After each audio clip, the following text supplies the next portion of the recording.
Again, Perth just surgical in their offense, but a couple of lowly passes to start this one off. Kay gets it to go against the length of Joe Aquill. He's just a high IQ player. Points will count. Felix on 0 for Melbourne United. So we've been having a couple of technical issues, so we've had to move from Facebook to YouTube. So we apologise for any of those. If you're just joining us, it is the Perth Wildcats taking on Melbourne United. The Wildcats with an early 4-point lead. As we see Nick Kalo, just a high IQ player. He's so smart in every little spot thing he does. And there's a lot of foul trouble early. As you see, a few guys from Melbourne sitting on the bench a lot earlier than they would like. Okay, can't get the back end to go. Aquill will pull it down. A few sloppy passes early. Milner. Can't get that one to go. Pizoglu will bring it down and Cotton will push it the other way. Okay.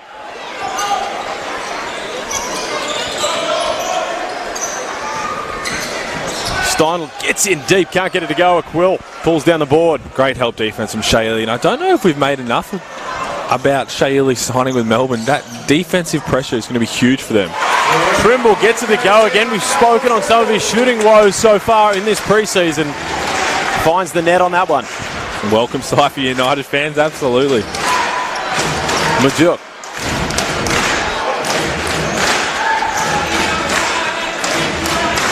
Majuk gets it down low. Can't get it to go with the hard foul from Joe Aquill, and that ball is well and truly wedged. In the words of the starters, first wedgie of the game. Well, that should probably be a jump ball then, really, shouldn't it? I know it was a foul call, but you don't see that too often. It looked like he got a lot of ball there. That's a bit unlucky. That's a great pick and roll from Majuk, and I'm sure that brings Trevor Gleeson much happiness to know that he's playing so hard, he's pick and rolling so hard, he's going up to dunk it. That's what you want. You want nothing soft, go up and dunk it.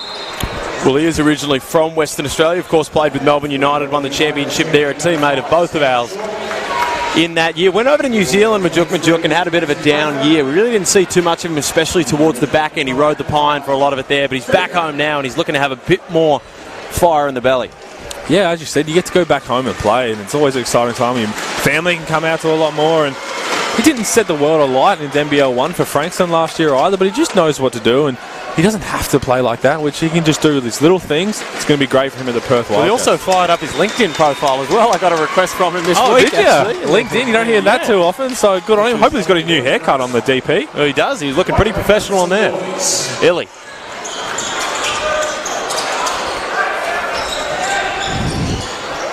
And United just continue to probe. Trimble. Little mid-range jumper, can't get that one to go.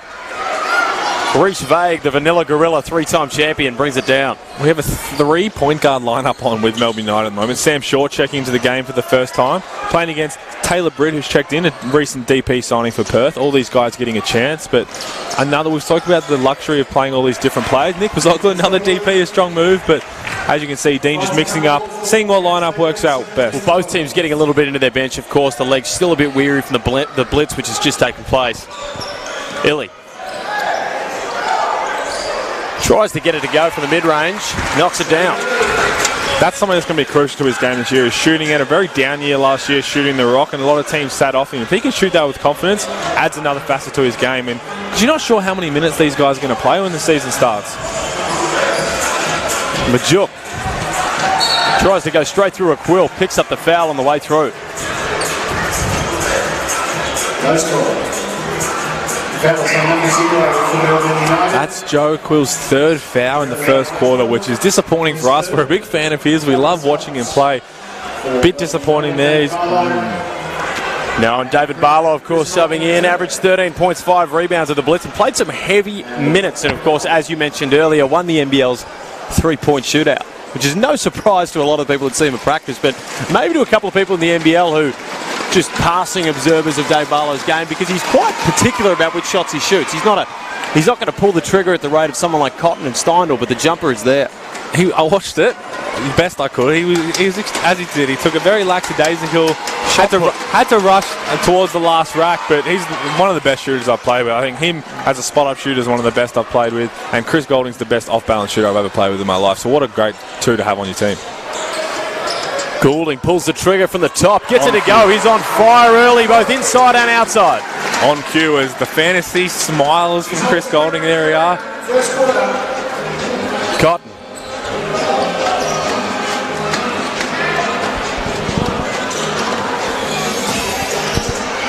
Bruce Vague, again, he's dangerous from outside. It's been one of his stalwarts. That pick and pop stretch game is Illy.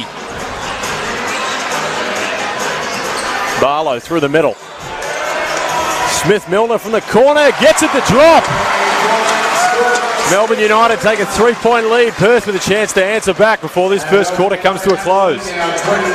What a great extra pass by Sam Short. You see the whole bench up and about. I believe Melbourne are on a little pre-season bonding trip. They've been down here for a day now already. Down to Torquay. A bit of different things. I think they're going surfing tomorrow or something like that. So just a chance for them to really bond, in which they haven't had the time to do. Vay gets the floater to go, and Melbourne will take it quickly back the other way. And Chris Goulding loads it up, gets it to go! Massive bucket to end the first quarter there from Chris Goulding, and Melbourne United take a 4-point lead. He has not missed a beat from the World Cup. He is on fire, and that's what you expect. I talk about him being the best off-balance shooter, and you see that one right there. Well, he is, and of course, Chris Goulding leading the way for Melbourne United with 11 points. Nick Kay for Perth with 5. Joe Aquill, 3 rebounds. Dario Hunt, 3 rebounds himself. And Sam Short, the development player, leading the way with 2 assists and some serious foul trouble for United early. Of course, Joe Aquill picking up 3, Sean Long picking up 2. I'm not sure how worried they will be with the foul trouble. I'm sure there's going to be a lot of different foul troubles problems throughout the year, but when you're so deep, it doesn't really matter. You've seen the way Melbourne you want to play in pre-season. They want to be able to play extra aggressive on the defensive end, and you're going to have to live with a few fouls. When you're so deep, it doesn't matter. Well, it is, and it's a pretty even game so far. What are your tips for the Perth Wildcats?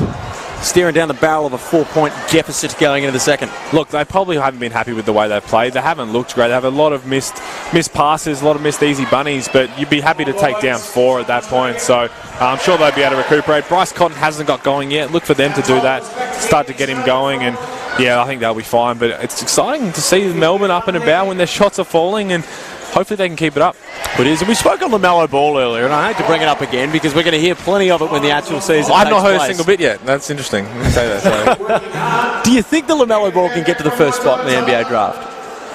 Or is there a chance that RJ Hampton potentially overtakes him? There's so many variables that can go into this season, and with team selection needs. And the biggest thing for me is, as people have said, they're both playing against professional men. What other people in college kids can't do this. The experience they're getting and what they can manage to do. If they keep up their blitz form, they could be both in the top 3. Against men who are seasoned athletes, who are seasoned professionals, it's a completely different league. We both played pro, we both played college. It's completely different. So if they keep that up, there's no reason why they can't. It's going to be very fun to watch. But I saw something on Overtime. Cam Luke was saying that someone doesn't think that LaMelo Ball will play the whole season. What dribble was Cam Luke giving out? They don't think that he's going to play the whole season. And I said that a few months ago, but that'll be an interesting one to keep an eye on as well. Well, it will be an interesting one as we get ready to get this second quarter underway. Melbourne United leading by 4. Perth will take the inbound.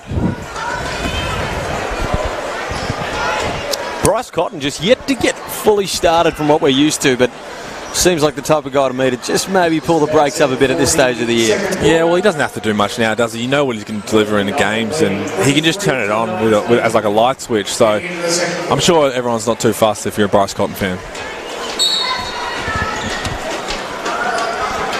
Cotton.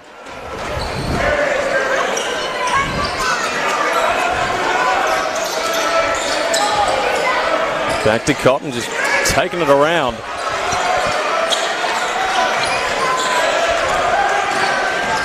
Pizzoglu takes it through the middle, doesn't get that one to go. Goulding pushes the other way. Trimble. Dave Barlow, we've sung his praises before, and he lets us down from the corner. I believe that's called the commentator's curse. I have to wear that one. Well and truly given Dave Barlow the jinx on the wide open 3 from the corner there. Cotton looks to get in the paint. We've seen this before. Doesn't get it to go. just strong held defense. They're being the aggressive. As you see Sam Short up and in, makes it really hard to play. Second time lucky for Barlow. Can't get that one to drop either. There's Britt.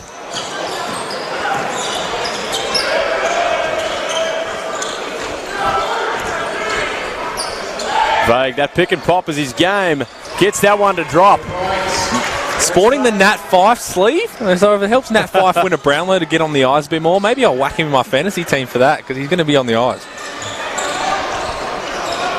Trimble again for the third time. Dave Barlow, you're not going to miss three of them in a row. Third time lucky for Dave Barlow. Drops it in from the corner. Excellent drive by Mello Trimble. Good vision, and you've got to be happy with the extra pass from Melbourne United, which a lot of people probably not going to expect that with how much talent they've got, but if they do that, they're going to be extremely hard to beat. They're playing unselfish basketball early, and so are the Wildcats. Another, the second wedgie of the game. What a lucky sight. That is unheard of. I'd like someone what to go to the a lucky stat book. sight for sports fans. Very rarely are you going to get two wedgies in the one game, let alone in the first half. We are 2 minutes into the second quarter. We've had two wedgies. The over-under for the game might have to be 4.5 at this point. That is unbelievable. We are over the line, I can tell you that much. And if another one happens, I might just jump out of this booth. Trimble.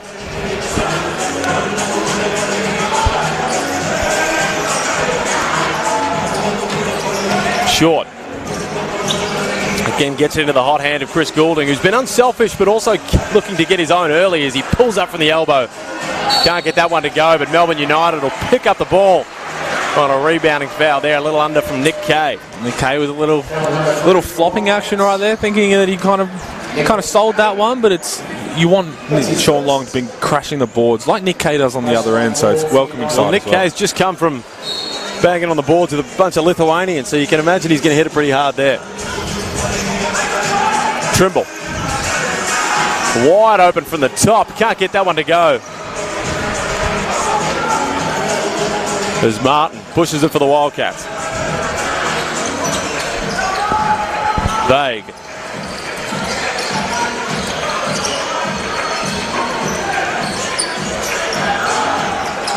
Gets deep into the paint, but has his pocket picked by Trimble, who pushes it to the hot hand of Goulding. Gets that one to drop. And Chris Goulding continues to just load the points up here as Sam Short takes it in transition. Great deflection on the defensive end as well. We spoke about his praise from his defense of the World Cup. He has not missed a beat, has he? Mismatch down low. Sean Long versus Reece Vague. Sean Long with a little fadeaway. Can't get it to go. Martin. The C's part for Bryce Cotton, who kicks it out to Steindl. Takes one dribble and lets it fly, and that one is good for three. Bit of a J.R. Smith there. Give up the open one to take a step back contested three. That's something you used to do a lot as well. Well, I used to do that, and I'll tell you what, I went 0 for 6 doing that at Titanium Security Arena, and here I am chatting to you.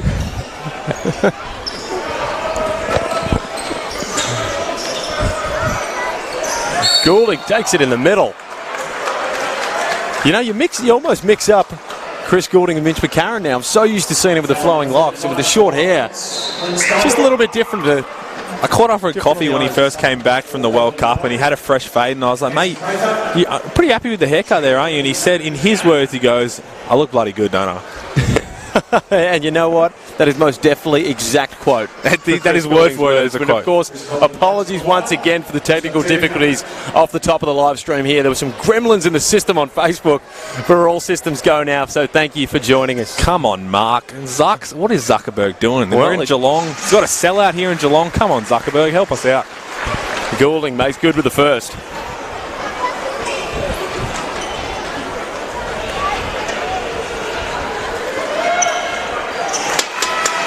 Good for the second.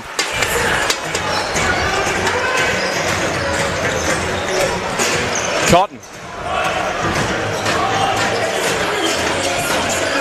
The Vanilla Gorilla guarded by Dave Barlow. There is definitely no suntan in sight there. As Chris Goulding takes it through with a long pass to Sean Long. Prather gets in, can't find much, manages to find Sean Long. But Nick Kay comes up with it.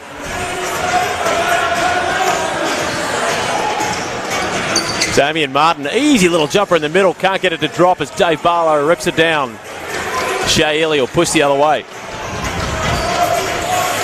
Barlow, 1 for 3 so far. Make that 1 for 4. Can't get it to go, but the easy tip in for Casey Prather. Right place, right time.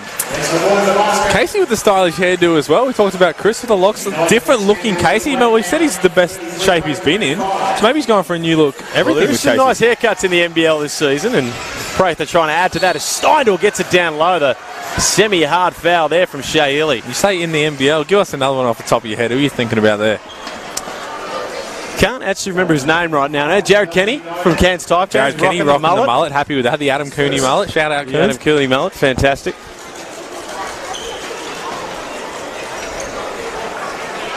As Steindl will have to earn him the hard way from the stripe.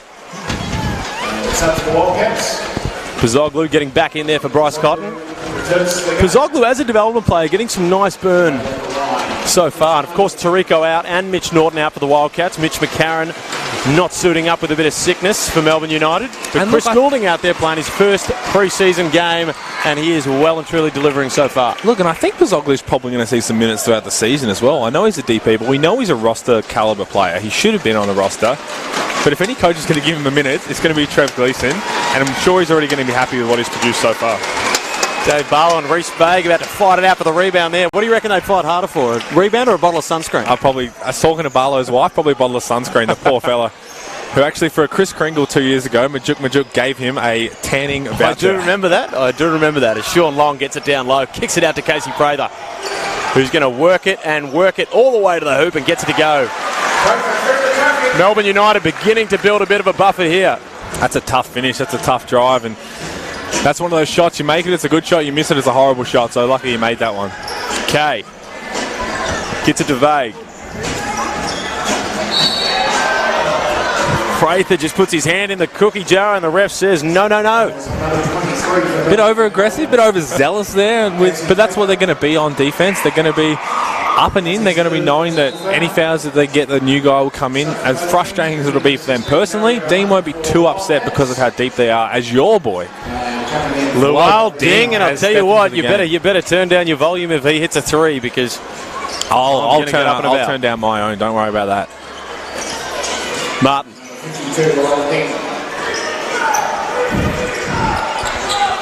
Hunt looks to get past Sean Long down low, goes for it. He'll get whistled for the offensive, the hook. It's a good call in my opinion. Not often called, probably undercalled in my opinion. For sure, and I think that was a terrific call. He could have called that a little early. Wanted to see what happened, but no, it's a great call by the men in green. Let the boys play. Oh, so you're not happy with the call? No, I'm just saying that's what you should do. I'm just referencing a fantastic quote. Shea Healy. Goulding with 16 points early in this one.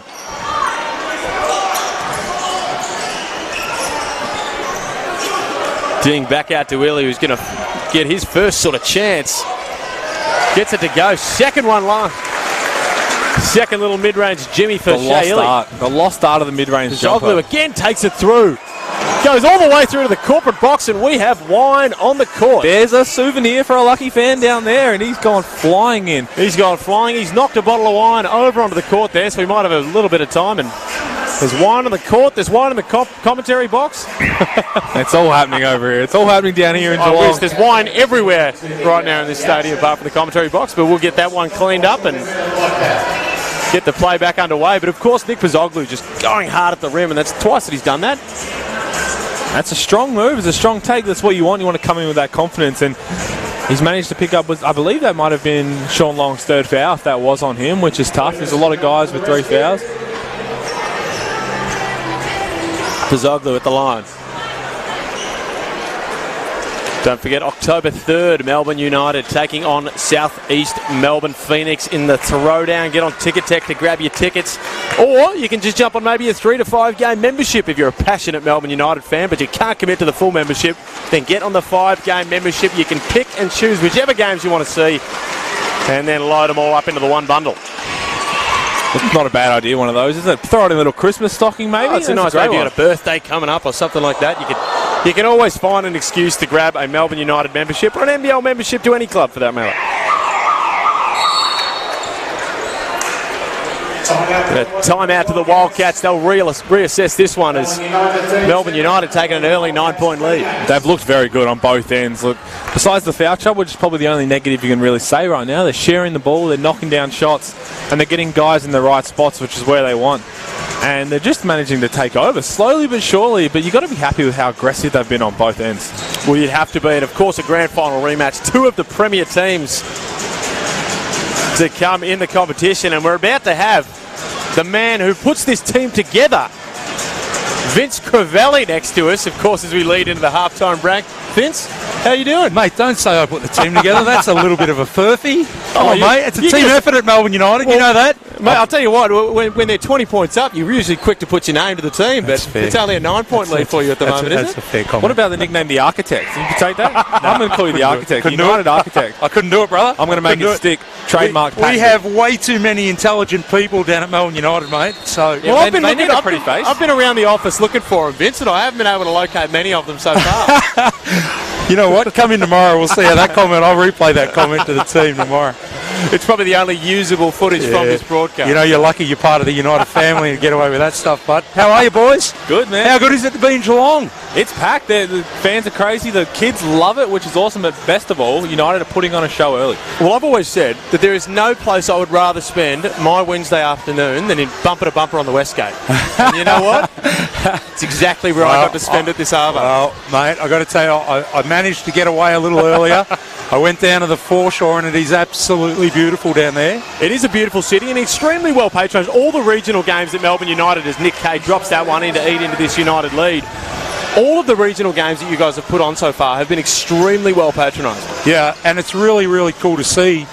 You know, walking into the stadium tonight, basketball's just such an inclusive sport, and it's so cool to see families. It's middle of the week. I know it's school holidays, but families are here enjoying basketball, pre-season or not, and it's been like that everywhere we've gone. It's been fantastic. Now, you touched on where you went this morning. Now, I've heard you're a man on the tubes. You don't mind a bit of the ocean. You're going to get out surf with the boys tomorrow? Oh, yeah, no. Have you not heard how good I am at surfing? I have heard. I heard your name gets thrown around Bells Beach a lot. So. Oh, yeah. They said if Vince is out on the water, steer clear. I'm the whale. I'm the beached whale, bud. No, but I heard that Melbourne are doing a little pre-season camp. We talk about their momentum going into the season. This is the first time their whole roster's been together. Obviously, Mitch McCarron not playing. And Sam McDaniel, And too. Sam McDaniel, who's been hurt. He's out for six weeks, they seem to say, 6 to 8 weeks. How do you think that's going to go with building that chemistry? We know how important chemistry is, but we already see some signs of that clicking early. They've got those veteran players. What have you been seeing? Well, you know, we've got an amazingly group of humble young men, to be truthful. I've been really pleased with everybody that's come in. Sean, Mallow, I mean, we know Casey. He wasn't there with us last year, but very well known to us. I think Chris has gone to another level with his leadership and maturity, and I think the World Cup has really helped his preparations as well. So whilst we've had a little bit of change and we've had a disrupted pre-season, I think we've got all of the maturity within the group, both on the court and off the court, to really pull it together. Now, look, if you're going to have to pick 3 people who you need to be able to pull a team together leadership-wise, there's probably none better than Chris Golding, David Barlow, and Dean Vickerman at the helm. So I think they're in great hands. Yeah, I totally agree, mate. And you know, I have the utmost respect for Dean and how he goes about it, and I know the players do too. So, but very early in the year, and everybody looks good at this time. So too early to pass judgment. I've been happy with what I've seen so far. Now, I've heard a couple of things in terms of the recruitment of Casey Prather, and a lot of things I've heard have come out of the mouth of Cam Luke, so I'm not sure how much to take him for. But that was a bit of it sort of came out of nowhere, the recruitment of Casey Prather. Well, we stayed in touch with Casey Prather for the whole year last year. I mean, we didn't lose contact with Case. We were really disappointed for him personally when the injury happened and it saw him out. And Dean and I were actually planning on taking a trip, believe it or not, to go see him play in Europe towards the end of our season. So he's always on the radar. He was kind of always on the radar, and it got a little quiet there for a month or two, so we thought maybe that the injury itself was more severe and Casey was just, you know, a little down in the dumps about it all. But when we got to Vegas, you know, and we heard he was there, and he was on it, we had 2 lists basically. We had a list of players that fit our group perfectly, and then we had one list with Casey Prather's name on it. And we took one look at Casey again and had a real quick chat with him, and went and saw him work out a few times, and the more and more we got into it with him, the more it was just obvious that two things. One, he wanted to play back in the NBL and he wanted to be with us. He made no secret about that. And two, his ability and what he's done in the league, winning-wise, and who he is as a person, was something we didn't have in the group. So it was pretty simple. Speaking of Vince Crivelli, of course, from Melbourne United. Now, I've caught up with Casey a bit since he's been back, and I'll tell you what, to see a guy so happy to be in Melbourne, of all places, he said when he knew he was gone, he said, I want to be back in Melbourne. He said, this is where he's happy, this is what he loves, this is what he calls his second home, and that's got to speak a lot to, obviously, Melbourne United as the organisation, but Melbourne as a city, and it speaks a lot about what you've managed to do for a guy like that. He came over from Perth, but to have a guy saying how happy he is to feel at home here, that's huge for how he's going to be. And you know what, that's that culture that we're developing. You know, we're a new club, we're a new team, literally 4 or 5 seasons old as Melbourne United, and we've had a little success, we've had a lot of failure, but we're learning and we're building a really good culture in and around the team, around our city, our brand, our people, the values that we hold dear, and how we want to build and hopefully for many, many years to come, build our version of the Perth Wildcats, right? Absolutely. Well, we are here chatting, of course, to Vince Crivelli, the CEO, the Don, the top dog, the architect. Oh, the my architect. Lord. Whatever you want to This call him. might be the first and only time I sit with you boys. The architect, we call him now. Chatting to Vince Crivelli about the inner workings of Melbourne United. And, of course, you said building and using the Perth Wildcats as a bit of for a long time in the league there, they were a step above organisation-wise. There were so many aspects of the Perth Wildcats that other clubs sort of aspired to, and one of those was game day entertainment and the game day experience. Yes. And now you look at Melbourne Arena absolutely pumping, and I can't wait to see it for the throwdown, of course, but you guys are now on par with the Wildcats on something that was once almost an untouchable thing that the Wildcats did in terms of game day entertainment. Yeah, you know, it was one of the very first things that we did. One of the only road trips I went in my first year was to Perth, just to observe it and see it for myself, and slowly we started investing in our version of what that is, and you know, we've developed our own game day ritual with our fans. The engagement levels are great. People enjoy coming to the basketball, and an unfair advantage basketball has across all sport is none of the entertainment feels like it's forced. Basketball's a game that it's fast-paced, it's exciting, there's always something going on, and you play in an arena with a roof over your head so you can create the atmosphere and that fan engagement that families are looking for. So we're a sports and entertainment company, and we're trying to work both ends of that. Speaking of a roof over your head, I was just going there. How many games do we expect to remove that roof this year? Because we know it's such a popular thing and it's such a unique thing on the Australian sporting and the world sporting landscape to have a basketball game in that environment. Are we potentially, I know weather depending, have a few more of those this year maybe? Truthfully, I'd like to keep it special and keep it for Boxing Day, but we play the game with the Australian Open, which I'm incredibly proud of that relationship with Tennis Australia to be able to do that as a club. And that game kind of belongs with the open roof as well. This year, it just so happens we've got a third game in that window with the arrival of Phoenix coming in. There's a third game in that window, so I'd say a little bit of one. Look at that! Look at that! We've got a little, maybe 3. We've got a little teaser from the architect himself. How good is that? Maybe 1, it could be 3. We might need a bit of promise nothing. Bit of sunscreen there on the old dome. We spoke about if you got the throwdown. We spoke about the throwdown. Crosstown rivals, trying to build a little rivalry here. Southeast Phoenix next Thursday. How good's that for the city of Melbourne to have that kind of rivalry game where you see the success that's had in footy, the Adelaide, the showdown, the Derby, we don't even know how to say it. We say Palmy Palmer. How good's that for the city? Listen, it's great. You know, in Melbourne, we're sports mad. You know, the rest of Australia can say what they want. We're sports mad. Unless you're a Collingwood fan, you're just mad. Yeah, well, I'll keep that one to the side. It was a bad weekend for my Mighty Pies on Saturday, Bulls. But yeah, we're sports mad, and we've grown up consuming crosstown rivalry. That's what we've known. So it's really great to have that back in Melbourne. It was here back in the 80s and 90s, and it was here 10 years ago. So it's really fantastic to have that. They've got a lot of work to do. You know, they're well led. You know, I have the utmost of respect for Tommy Greer and Simon Mitchell and all the guys that they took from Melbourne United. I mean, all the guys that are making up Southeast Melbourne, Phoenix. I wish them well, but you know, I hope we beat the living bejesus out of it. Really. Of course, but that's exactly what you said. It's the rivalry. People love to see it. so many people who just, once the rivalry will build, will just want to be able to go to a game to see a rivalry like that, which is definitely exciting for a sports crazy city like Melbourne. Yeah, and the rivalry on the court will be real. Off the court we'll ham it up. We'll have a little bit of fun. We'll do what we do when we're mad passionate about our brand and our club. But on the court, that'll be real. Those players will go at it, and I'm sure in the first game, Mitch Creek or someone similar is going to try to do something, and that's where that on-court rivalry will start. And of course, you guys are going to head over to the USA soon. Is there anything unusual about it? And you don't see it in many. It's a very sort of European soccer method of heading over in the middle of the season. Well, not in the middle of the season, but during the season to play in a separate entire entity in the pre-season game. Are you excited for that? I am so excited about that, Felix. I mean, it is the pinnacle of our sport as a league, the NBA. Everyone knows that. And for our people and the culture of our business, and we invest in people, the experience and the opportunity for them to travel abroad and play in that game, to be on those courts, to experience what that feels like, and to learn from that.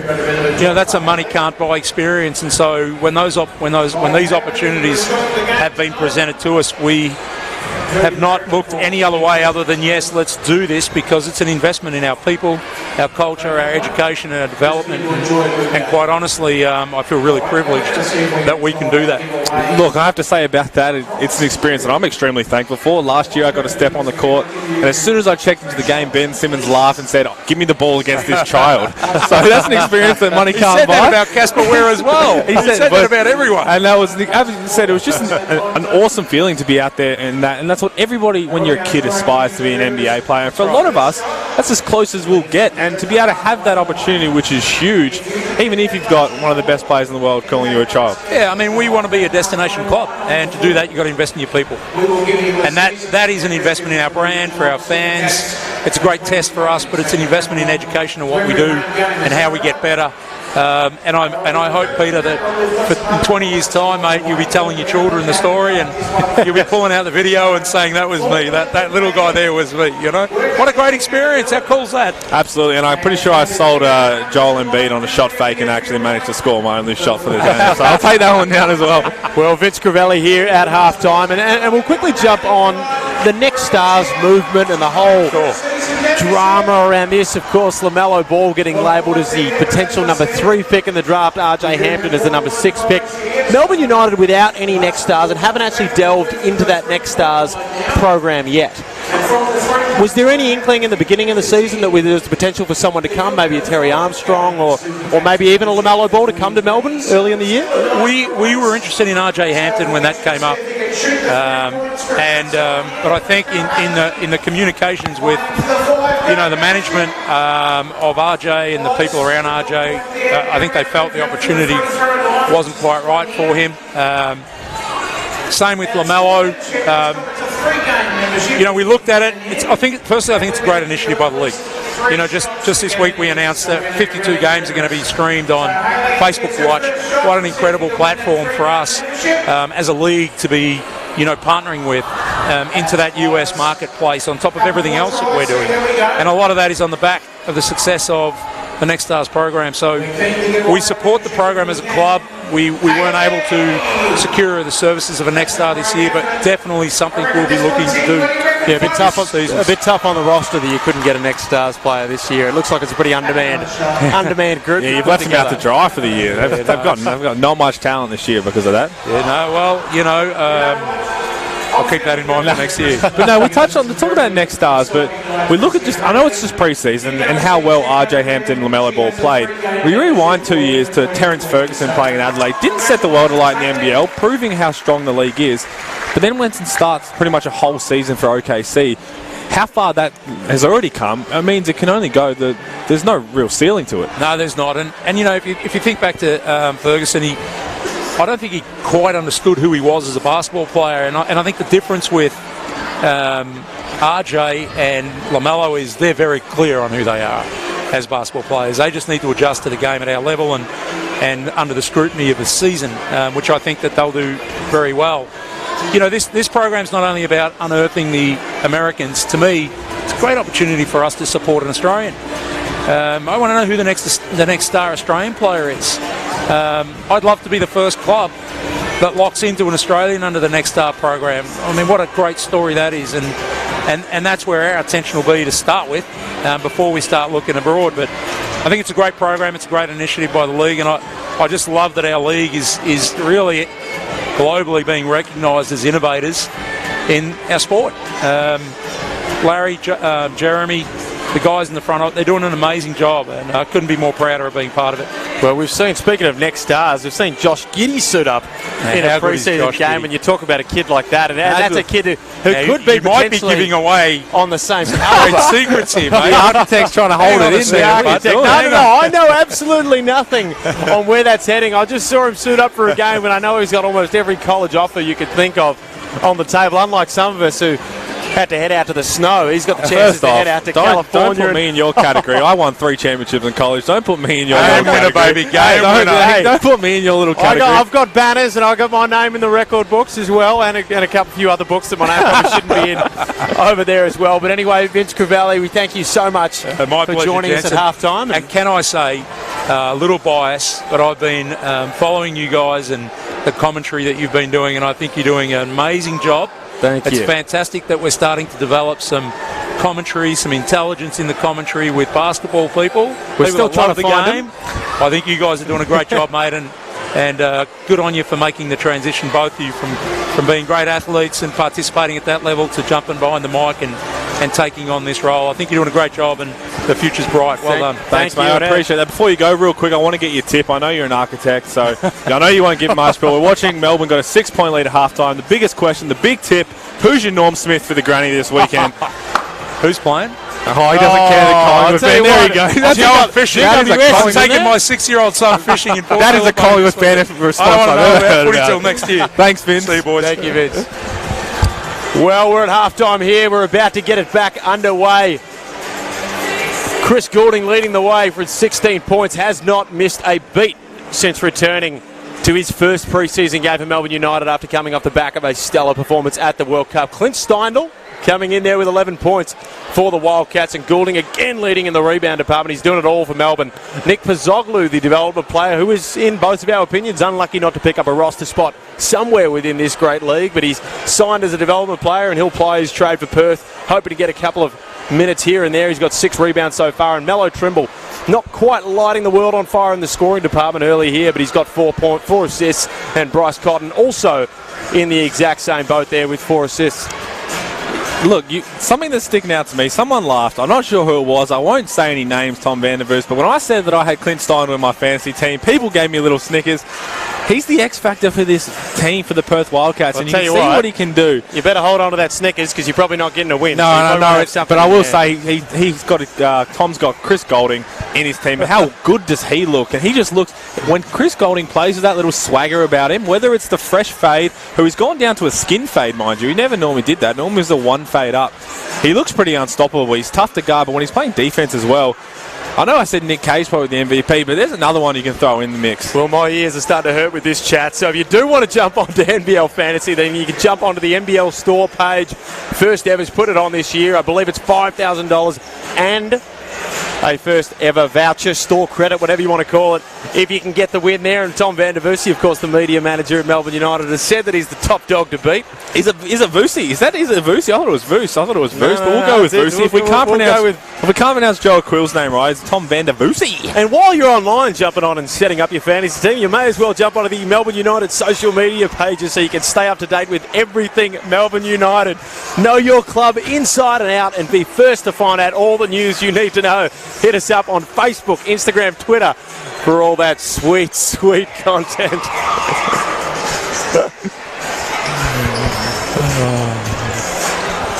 Well, we're 2 minutes 50 seconds away from getting underway. Melbourne United with a 6-point lead, 43-37 against the Perth Wildcats in the grand final rematch. Of course, Chris Goulding's jumped out for us in Melbourne United, leading the points and rebounds, 16 points, 6 rebounds. What have you seen from him so far, apart from what I have just mentioned? Well, he's been everywhere, and if he's shooting the ball like he is, he's tough to guard, because he gets in the lane. Whether he started that at the World Cup, I'm not sure, but he just does so much of everything. But I'll tell you who I've been really impressed with is Mello Trimble's defense.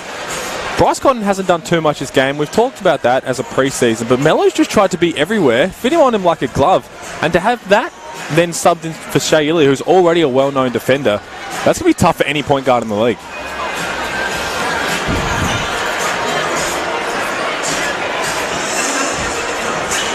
Two minutes to go until we tip off for the third quarter. Again, yeah, we've spoken a couple of AFL chat, but who's your tip on Saturday for the big one? For the Norm or for the win? For the win. See, that's how you know. Sorry, I'm a Norm Smith guy. No, you're not a Norm Smith guy. You're a punting man and you're a gambler. That's anyone who says Norm Smith over the actual game is usually always a punter. I say Norm Smith because obviously the Crows had a shocking year, which really hurt me. But if I'm going to have to pick a team, I think Richmond's just riding the wave right now. I think they're going to be too strong. But you never know. GWS is doing all right. Well, there you go. Look at that. The boys have split these. Nick Johnson, the NBL, I believe, head of communications, head of media, of course, worked deeply with GWS in the early days. Released a pretty good article during It's a great story, isn't it, where they've come from. It's a fantastic story. For them to be where they are. And I thought they nearly blew it towards the end of the game. What a terrific game it was last week. But I'm sure it'll be another great one on Saturday. Hopefully you're able to view it because we know how you get for big occasions. Well, I'll definitely will. Luckily, it's not a twilight game, so I will be up and about and still be good functioning for that one. 50 seconds to go here until we get back into the basketball and you can stop listening to our degenerate halftime chat. Oh, mate, we've had some fun. It's our last pre-season game doing some commentary together. We hope you enjoy it. Something different. Just a couple of blokes coming down to the country to have a nice little chat. Getting stuck on the Westgate in peak hour traffic. I don't know about you. Well, I left about 2 hours earlier than you, so I was all good. When you said, when are you leaving, I was already in the parking lot. Well, tickets are on sale to all of the games so far. Every home game of Melbourne United season are on sale now. You can be at the first ever throwdown next week against the Phoenix. Secure your seat to the Cup Day Eve game against the Kings. Or even grab your ticket to the epic Boxing Day clash under the open roof, if you can make sense of that one, under the open roof. Or even get in early for your chance to see LaMelo Ball take on Melbourne United. Jump on to tickettech.com.au or head to the Melbourne United website. As we start this third term, Felix, I want to know, for the whole season, we've spoken about every individual on this Melbourne United team. Who is your number one X factor for this Melbourne United team? Well, right now I'm probably going to say it's Joe Aquill. But is he even going to be an X factor? Because he could be playing some heavy minutes. And for me, I'm probably going to still go with Toby Smith-Milner because he's a guy that can come in, he can stretch the floor, kind of like what Reece Vague did, except, in my opinion, at a higher level. Well, he had a great World Cup too, didn't he? He had a great World Cup for the Tall Blacks, but he's a guy that can come in and stretch the floor and potentially score 9 points consecutively. One of those sort of guys. So basically you're saying, because they're going to be splitting minutes, those two, so whichever one is in that backup role is your X factor. I'm pretty much just covering the entire game there. As Bryce Cotton gets underway, very slow in the first half, and that's exciting for the Perth fans. Well, we remember he burned Melbourne with a couple of big second halves last year in the grand final series, and he looks to be easy, mate. That's still getting off to a hot start. Easy. Prather.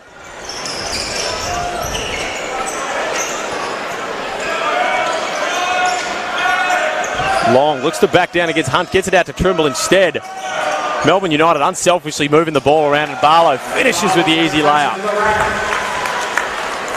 He's just getting. It's like a fine wine, David Barlow. He's just getting better with age. And you talked about how many years Damien Martin potentially has left. David Barlow could be going until he's 50 at this rate. He just keeps getting better. Well, you talk about the fountain of youth, but the fountain of youth with Dave Barlow is just pure hard work. The guy spends about 20 minutes after each practice stretching, looks after his body 20's cutting it very short. 20's cutting it very short, but he does. But you'd think with a guy like that, he probably doesn't eat anything bad, but I'm pretty sure that's all he eats. Low, gets that one to go. He's got 4 points early in this third quarter.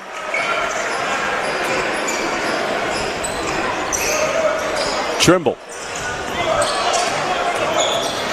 gets into the paint. We've seen that little floater before. Haven't seen an air ball like that too many times, but still looking to find his feet in this United lineup.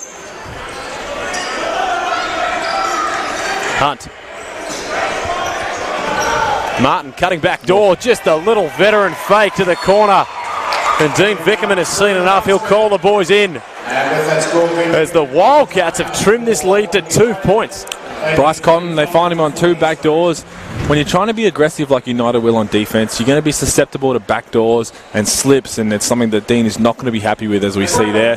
Calls the early timeout to try and get him to regroup, but geez, Perth came out on fire and then did exactly what we expect from the Perth Wildcats. Well, we spoke about Bryce Cotton having a fairly quiet first half, the 4 assists, but didn't do too much damage on the scoreboard. He's come out with 4 early points here. And is looking to burn Melbourne United, as we've seen happen in the past. Well, it's tough. When you're trying to overplay him, you don't want him coming off those screens. You know how dangerous he is with those 4-point play coming off screens.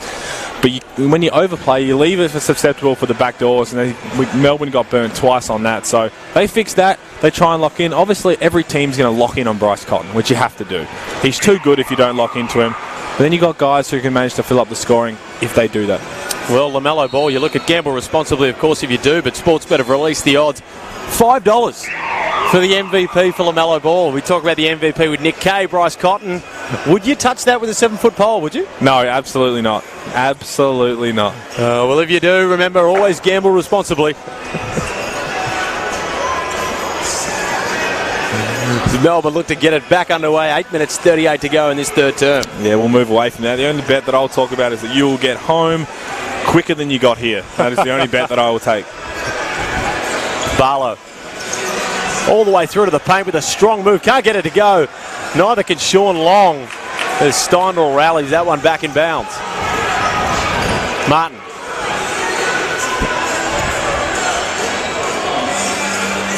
Trying to post up Nick Kay against Barlow. As Kay with the slick pass to Steindl again. Some Spurs-esque offense from the Perth Wildcats. Surgical precision. Gets it to Hunt to finish that one off. As Prather takes it all the way back down low. That was gorgeous on the eyes from the Perth Wildcats. The ball barely hit the ground. And that's what we've come to know from the Perth Wildcats. They're always well drilled. They've come out to play in this second half. But then you see the weapon of the Melbourne United being able to run it down the other end and draw another foul. Well, Casey Prather wasn't exactly as pretty when he took it to the rim there, but his hair was. He'll get the chance to get the same amount of points here at the line. And don't forget, Melbourne United versus the new kids on the block, the Southeast Melbourne Phoenix, introducing the throwdown. The Vixens. The Vixens, I was about to say. You know, that'd be an interesting contest between Melbourne United and the Vixens, but they will be taking on Southeast Melbourne Phoenix instead in the throwdown, a new chapter for basketball in Melbourne. A battle for Melbourne and a game changer for the league. Finally, the derby that we so long have been deprived of. I'll say derby for everybody else. I'm a derby guy as well. But get your tickets now at tickettech.com.au for what is sure to be a historical game in the basketball history books. As Steindl gets that one to go off the slick pass from Dario Hunt. How good does Steindl look tonight? We know he comes out. He doesn't see too many shots he doesn't like, and he's moving extremely well off the ball, which is nice for him. Long, just too easy down there against Hunt. Martin. And Martin going with the little nose patch. It's not quite the full-blown mask, but definitely some protection on that nose. As Cotton gets it blocked away from Barlow. As Prather looks to take it all the other way. Kicks it out to Trimble in the corner. He hasn't been on fire early, but he lit that one up. That one's good for 3. I tell you what, everybody we've talked about who hasn't been on fire has managed to caught fire since we've done it, so maybe we really are the epitome of the commentator's curse. Hunt. No one's getting in the way of that one down low. More good movement from the Perth Wildcats, both on with the ball and off the ball. Well, the Perth Wildcats, look, they've missed some wide open shots, but they are looking tough on offense right now. And we talk about the big knock on this lineup is maybe they don't have the talent, which is interesting because they've got a very similar roster than they did last year, minus Brandt, which of course is a big loss. But with the smoothness that they're running their offense at the moment, they're definitely still looking in finals contention for me. Look, it's almost blasphemy to say that they're not going to be as good. They're always so well drilled. They always get the job done, and they've always still got their talent. So it's ridiculous for people to be talking about that. You know Perth are going to be around the mark. Shea Ely gets that one to go. Martin.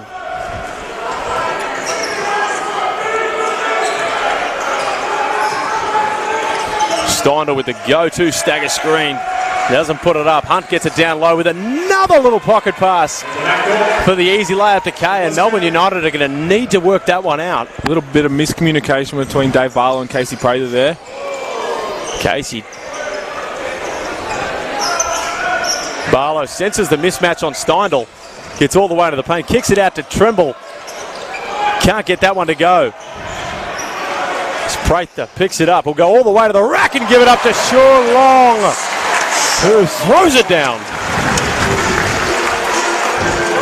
He's promised a lot of dunks this year, and I'm pretty sure he's feeling in some of the best shape of his life as well. So look for that and make sure you get along to see those games, because when Sean Long throws it up, or when they throw it up to Sean Long, geez, that comes down hard. Trimble just getting a bit too handsy at the halfway line there. That's his second. Melbourne United with a 4-point lead. The Wildcats doing a great job offensively, just hanging around. With the roster that Melbourne United have got, so Mitch McCarron not playing right now, but you put him in, you have a potential to have 5 extreme high flyers and athletes at all spots on the floor, which is going to be an exciting game to watch, but you're going to be able to play at a different style than most teams are used to. And Dario Hunt, again, can't get it to go there. He's got 6 assists. But Melbourne look to cut off the cutter there. Prather takes it down the other end, gets the and one to go. It wasn't pretty, but it counts. Foul number 16 for Perth. Dario Hunt. And Hunt.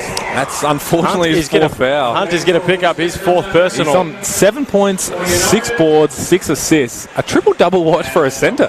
Bit of a Nikola Jokic type. Yeah, a bit of the last personal, if we're going to call Ty Wesley a centre, which he sometimes did play for Melbourne when he... Well, you can take him as your centre in your fantasy. So there he is. One rebound off a triple-double, I believe he was. That's fantasy rules. If he then you call him a centre. Martin.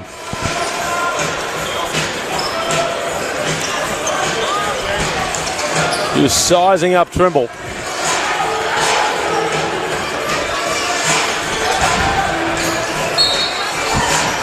Perth just continuing to go through the low block. I mean, when you've got Nick Kay down there, you'd be fools not to. And he just makes such good decisions every time down the floor.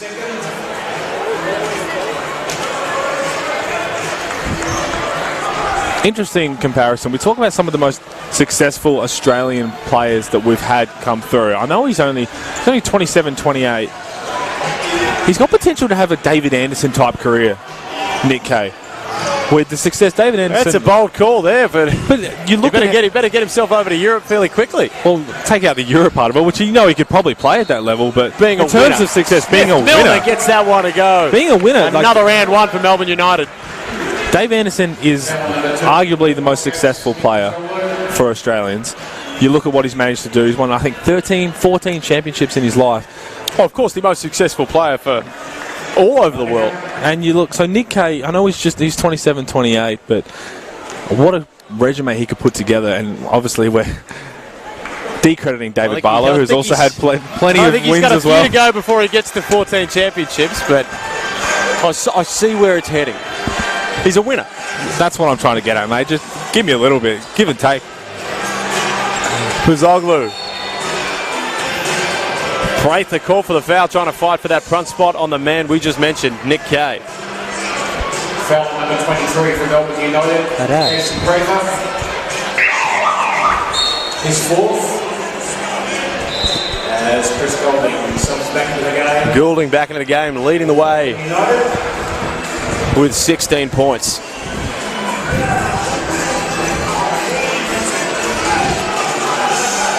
Centerfolds on the speakers, and this one started to heat up. Melbourne United with a 10-point lead, 4 minutes 36 to go in this third term as Puzoglu looks from the outside, gets it to go, and a much-needed bucket from outside for the Wildcats, who haven't been able to find their feet so much from the three-point line so far.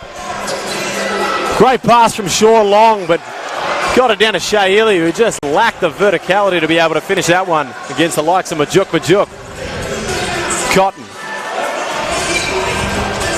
Again to Nick Kay with the slick pass through traffic, and Cotton has been able, he may not have been able to put some massive numbers on the scoreboard, but he's got it done in the assist column so far tonight. When he's that aggressive player, you know he's going to draw so much attention. When he makes the right decision, he's just a tough cover, so that's a great look for the Perth Wildcats. Well, Cotton with the 5 assists so far. Has the easy crossover there from Romello Trimble. That one's good for 2. 6, 7, 8. Boot Scootin's jumped on now. We're getting all the bangers out here in Geelong.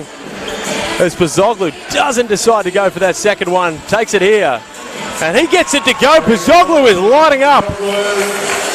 And they've brought this one back, the Wildcats, to a 4-point game. He's probably been the most impressive for Perth besides Clint Steidel. And Sean Long, who's been stepping out for that 3 more. If he does that, Big's going to have a big trouble in the league. Well, if he does that too much, I think that Dean Vickerman might get a hernia as well, because he is not happy with the big fella taking the early 3 there, and he's going to call a timeout. Nick Pozzoglu, 11 points right now, 6 boards. DP getting a chance to play. Can't play much better a game than that. Well, I'll raise one for you here, and I'm not sure whether it's... I don't think you can do it contractually. Because Nick Pozzoglu, I think we can all agree, is probably good enough to be on an NBL roster. I know where you're going with this, but continue. Can he be somewhat almost seen as a free agent for another club to pick up off that development contract in exchange for a full roster position if an injury was to take place? Well, you asked can he, and I don't believe he can, no, but should he? Yes, I think he should be able to. There should be an upgrade rule, an upgrade clause. Well, you look at a guy like that, but they've talked about the potential of mid-year trades or something like that for the NBL, which would be interesting. I'm not sure how that would go, but when you look at a guy like that, say a player goes down on a team in Adelaide or so, he's the type of guy you need. You should be able to throw something that way, get him over, and be able to use him, because there's only so many minutes you're going to be able to play as a DP, and I believe, yeah. Can he? No. Sean Anson, can he? No. But yes, I think he should be able to. Well, it's a 2-point lead here, and of course we're in the... Justin Schuler, of course, appointed as the Supercats head coach in the NBL 1 and a current assistant coach for Melbourne United, getting his first taste of basketball in this Geelong arena, not coaching the Hillside Cobras.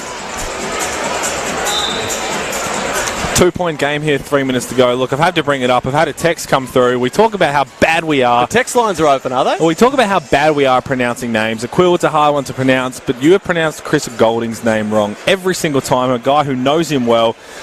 Have to say, come on, mate, you know him better than that. I know his hair looks good. You're probably a little distracted, but his name is Chris Golding, not Goulding. And the text came through from his wife, so she's not too happy with you from that. Well, you know what? A text came through to me as well as my mum, and she said the lasagna is in the fridge to throw it in for about 3 minutes when I get home. So I'm looking forward to that. Trimble. Golding coming off the screen. Can't get it there. Smith-Milner gets that one to fall. The answer back. Your X Factor right on cue. Well, but you know what? I've got a habit for predicting these things, Petey, and Smith-Milner comes up with a bucket to push this one back out to 5 points. Pozzoglu. Martin from the corner, the veteran, can't get that one to drop. Trimble pushes it the other way. Quick pass there to the Pledgehammer, who can't get that one to drop. But Smith-Milner from the same spot can't get the same result. Pozzoglu, the hot hand. Looks to go all the way. A good contest from Chris Golding, but can't get that one to go. Pozzoglu comes up with a 2. He's strong. He's strong through the hips. He's athletic. He's a lot more athletic than he looks. Trimble all the way through the middle, picks up the foul, and he'll go to the line. Now, you touched on that, you talk about his strength. We say he's still a DP. So when he gets that chance for the roster, which will come, no doubt, which will come... Some have to wait longer than others. Of course, you look at Anthony Fisher for the Cairns Taipans, who had to wait almost 5 years going through the development program, then a training player, and then making his way to the roster. So I have an interesting take. I think he's going to play a lot of minutes here for the Perth Wildcats throughout the season. Because he's that good, he will be able to find his way. Hypothetically speaking, if he played major minutes as a DP throughout the year, is he eligible for Rookie of the Year? I know you've already penned in Kawat Noi from Cairns Taipans to win Rookie of the Year, but can he win it? Well, you're the one getting everyone to text you, so maybe you should just ask one of your sources to someone send that find one out for me if he can win it, please. Because I know that Didi Lazada can't win it, I've heard. Okay, if you're going to get on me for names and then you're going to call someone louder. Pozzoglu. Trimble cuts that one off. He'll go right back at him, gets that one to go with a smooth layup. And the Perth keep nipping at the heels, get a little bit closer, and Melbourne just doing a good job of stamping out any of these runs. Britt.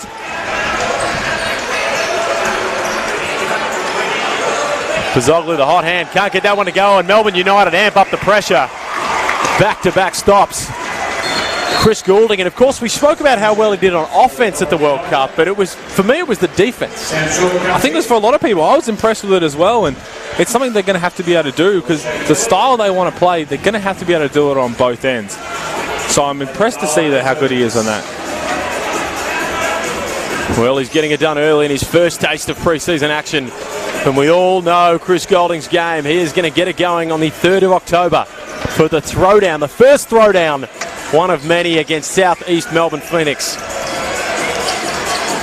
Trimble with a slick pass to the roller, and the pick and roll play between both these teams is marginally better than it was during the first pre-season games. For sure, and you're going to see that it's always going to come with some chemistry, but especially between Trimble and Pledger, I've been impressed with how that's been. They haven't had as much time together as, say, Trimble and Sean Long.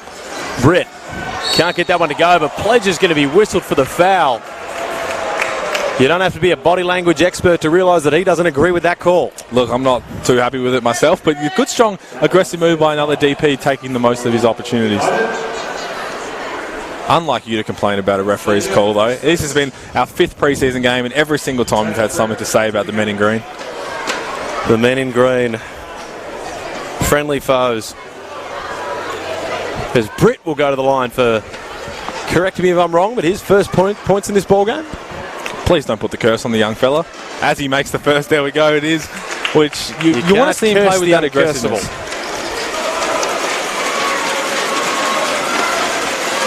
49 seconds to play, a 7-point lead.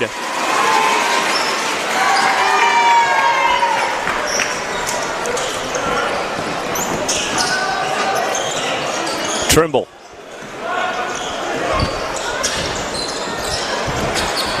Pledger with a quick pass to the outside. Short gives it up to Barlow, who's going to take it strong. And Majuk, who says, I've seen that before. No, I used to play with you, buddy, and takes it off him. Great ball movement by Melbourne United. They're being aggressive. They're letting the ball do the work. Would have been nice to see finish. That would have been a nice little highlight reel. That would have been shown up in the positive film section. Speaking of ex-Melbourne United players, yes, that is someone who's potentially going to have a big year this year, in my opinion, Craig Moller.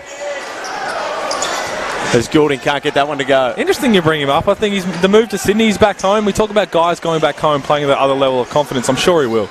Well, he's a very Sydney-type operator, is Craig Moller, so I think he's going to fit right in the Harbour City, and he could have that breakout year that we've been waiting for. I'm surprised we didn't bring him up when we talked about interesting hair in the league, but as you see, Mello Trimble, the throw going in for another 2 points. He's been terrific this third quarter. As Britt takes it right through Trimble, goes right through his body. Dean Vickerman wanted the offensive foul. He won't get it. And the young fella, Britt, just going against the superstar, and Mello Trimble goes right through the chest, gets that one to go. This one is a 6-point game. Mello Trimble with a massive quarter, leading the game with 17 points. Chris, unfortunately, didn't hit the scoreboard that quarter. But Clint Steidel leading with 13. Nick Pozzoglu with 13. Nick Pozzoglu with 13 and 7. As a TP stepping up, he's been tremendous for Perth Wildcats. Chris Goulding, obviously, is 16. But Mello Trimble, what a quarter he had. He's got 17 and 6 assists, 4 rebounds. Just being that extra aggressiveness, when he can do that on both ends, he's tough. Well, Perth Wildcats finishing that one with a big scoring run of 2-0 as we get there on the box score. I'm not sure why we need that info, but we'll take it. The big stat that stands out for me, 4 turnovers from Melbourne to 12 from Perth. That's what helps them get this lead. They've looked after the ball. When we first started them in the preseason, how many turnovers? They were careless with the ball. They were dropping passes they should be catching. They've looked much more in control, especially on that aspect, which is going to be huge for them. Well, one thing that you very rarely see as well is a team that's leading the rebound count and leading the field goal percentage, losing the game. And you have to put it down to the turnovers. Melbourne's managed to force 12 turnovers from the Wildcats, which is something that they're going to be extremely good at throughout the year with their aggressiveness on D. Well, not that, and a lot of those turnovers have resulted in layups and ones the opposite direction as well. They haven't been, your basic step out of bounds, that sort of stuff. It's been turnovers around that half-court line. So, a few worries there for the Wildcats, but you know what? When Tariko White's back out there and Damian Martin's going at full pace, he's usually pretty strong with the ball. And Mitch Norton as well, another terrific boomer-esque point guard who's been around the league enough, so I'm sure they'll be fine. Well, this is what we say, an undermanned Wildcats team right now, really taking it to pretty much a full stack with the exception of Mitch McCarron, Melbourne United squad. So you can't defeat a winning culture. For all those who say that the Wildcats are going to drop off this season and they're not going to make the finals, and it's fun to predict that, but when you build a winning culture like the Wildcats have, it's going to take a lot for them to drop down those standings. No, and I think, as we said, it's silly to anyone to write them off. They'll be there at the end when it matters. But you look at this Melbourne United roster, the first time they've been able to come back all together, the first time their roster's all together, and the way they're playing, it's going to take time with the chemistry. We spoke to Vince Crivelli at halftime about how happy he is with the selflessness of each player, but they're only going to get better as the season goes. Melbourne United won't be peaking till around Christmas, I don't think.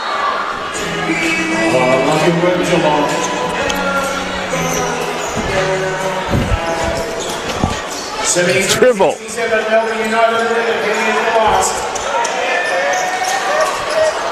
Can't get that one to go from deep. Steindl. All the way to the paint. We're used to seeing him do it from outside. Can't get it done from there. He'll kick it to the hot hand in Golding. Can't get that one to fall. There's a lot of hands on that one, and the referee's managed to pick a foul out of it. Two good looks for Golding early. To Melbourne United. Two good looks for Golding early after a quiet third quarter. How many people in the league are managed to get a heat check like that from deep in three and 1-on-4 transition? Probably only you when you thought you could do it, and Chris Golding. Britt.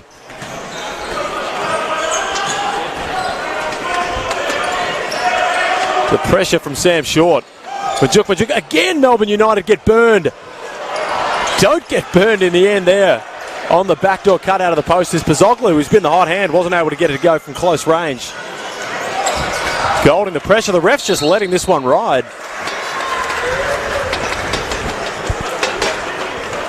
They got lucky down the other end. Pozzoglu missing two little bunnies there, but good activeness from him. And then the aggressiveness down the other end off a turnover. How strong is that for Melbourne United? Barlow.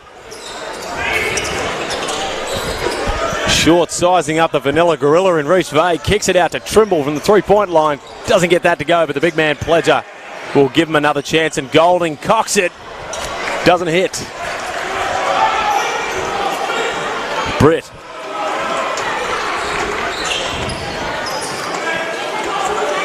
Getting a lot of movement on offense for Perth.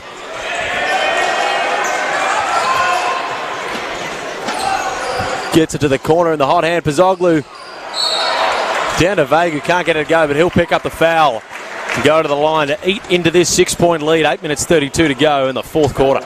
We've touched on the Melbourne United chemistry, how it's going to come throughout the year, but I'll tell you what I've been really impressed with, sitting from where we are, every little defensive effort, every extra effort that Melbourne has produced on the court, the entire team's up and about on the bench. They're happy with it, and that's something that's going to be really impressed, especially for Dean Vickerman. He's big on that. He's big on bench activity, and a lot of these guys have been playing well. Casey Prayley's got 3 fouls, but he's still getting up and supporting his team, which is going to be huge for their selflessness. Well, that's what Vince Crivelli, of course, the CEO, architect, whatever you want to call him. I like the architect. Spoke to him. I like that one as well. Yeah. The Don, not too bad. Spoke to him at halftime, and he spoke about the character of the group that they've got this year. And any time you get a team this loaded with talent, there's always the potential for some egos, but it doesn't appear to be the issue for Melbourne as Majuk takes it down low, and the Wildcats looking to do some damage here. Dean Vickerman's seen enough. He's going to sub in the big guns with Sean Long and Casey Prather coming into the game. Alex Pleasure and Dave Barlow subbing out. Sean Long.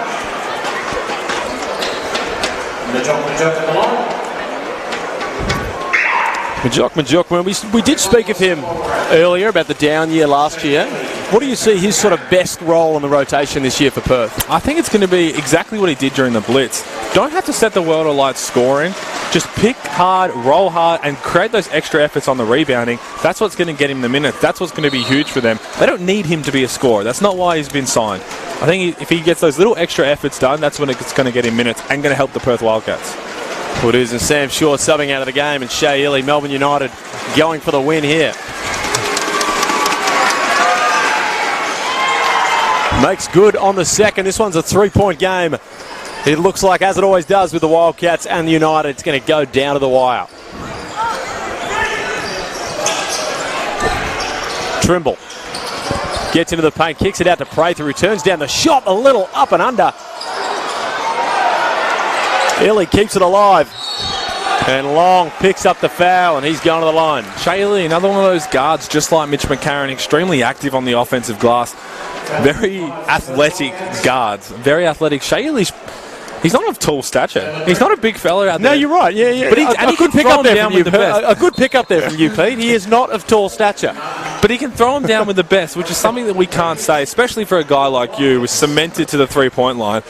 He's an extremely athletic guard as well. So I reckon we stick to your original analysis, mate, that he is not of tall stature. I think we don't want to go too in-depth on Shea Illy. But no, you're right. I do make fun of you, but you are correct.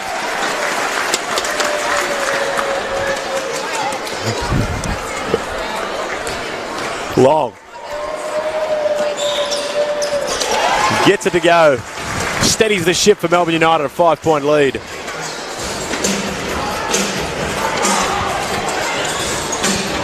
Well, Shea Illy, we spoke about his defense earlier, and he gets it to go there. As Prather gets the pass from Trimble. Almost ended up in disaster, but Prather managed to salvage the pass. There's Cotton again. Melbourne United. It's happened twice now. Melbourne United have amped up the defensive pressure when the Wildcats have began to pounce. And that's what they're going to have to do. If they want to win this championship, it's going to be on the defensive end. We know they've got the scoring talent to do it. But you see Shea Illy, that's why they've brought him across, to be the clamp down guy. Did it on the first possession, did it on the second possession with a bit of help from Casey Prather, and they're going to be tough to beat. If they're playing like that for 40 minutes on both ends, they're going to be extremely hard to beat.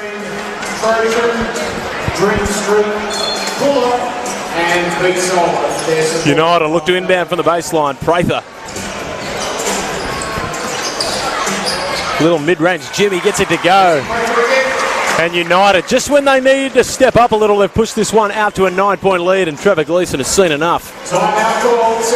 Calls time. Mello Trimble leading the way with 17 points for United. Steindl on the other end with 13. Pledger with the 5 rebounds. Nick Pozzoglu, who's put in a fantastic effort so far for the Wildcats with 8 rebounds. Mello Trimble, 7 assists. Bryce Cotton, 6 assists. And Dario Hunt, 6 assists passing out of the post. Their passing's been terrific, but I want to look at Melbourne United just made that little run there, and it all came from the defensive end. They've caused another 2 turnovers, which have led to buckets, and they managed to push this lead, which was a 2-3-point game at one stage, out to 9. Well, of course, we've got to thank our sponsors who make all this possible. Tyre Power, SodaStream, Trojan Tools, Dream Street Lending, Buller, B Solar, and Pete Hooley's parole officer, who allowed him to be here tonight.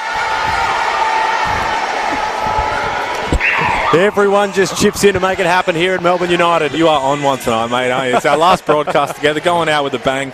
You've thought of all these jokes stuck on the Westgate because you like to leave extremely late. I had the keynotes out on the dashboard and just made sure I had everything covered. Nice work. Of course, yet to see the floor at the moment. I see him down there, Nigel Perchin, ex-Melbourne Tigers legend, who is actually running a charity event tomorrow, not tomorrow, on Friday, Bounce Dementia. So if you do want to jump online and Google Bounce Dementia, you'll be able to find that out there. It's a fantastic cause. Andrew Gaze is going to be down there, Michelle Timms. Dementia is an illness that affects so many of us family-wise, and of course, if you want to get there, it's Bounce Dementia. Dribbling the balls around the Albert Park Lake to raise awareness and raise some money. It's around about $20 if you want to sign up for that. So make sure you do that for a good cause if you want to just Google that through. I don't have the exact link for you online, but... Oh, you'll get it for him, though. If you've plugged in, make sure you get it for him. Throw it up. I am the plug master. Okay.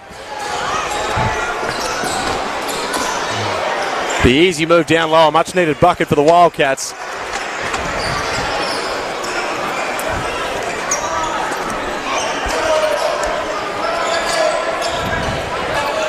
Golding.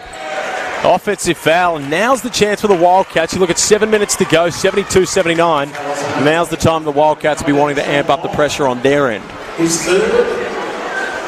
Or not. No, sorry, I thought Sean Long maybe had his 4th foul, but it's only his 3rd, just a bit moving a bit aggressively there.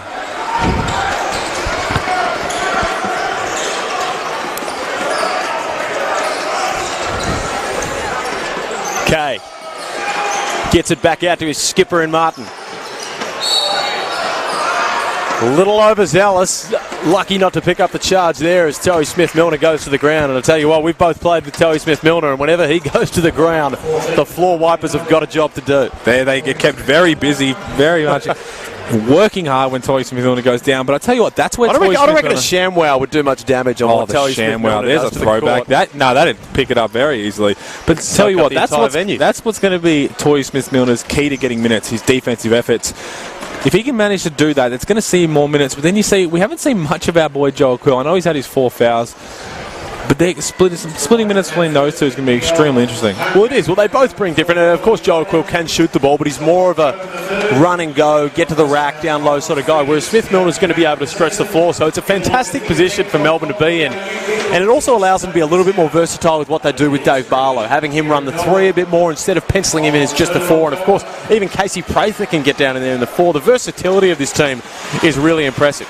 It is, for sure. And you talk about Dave Barlow potentially playing the 3. Look for Joel Quill to play the 3 as well. You never know what situations could arise, but I think you see Chris Golding playing the 3. Like we forget Mitch McCarron's not playing tonight. That takes up some more minutes there. So, as you said, terrific luxury for Dean Vickerman to have. We sing the praises of Melbourne United, but an undermanned Perth Wildcats have cut this to a 5-point lead, 6:51 to go in the third, and they're just being surgical on offense at the moment. I'm a little bit shook that you managed to sneak a ShamWow reference in. Loves a plug, and he's gone with ShamWows.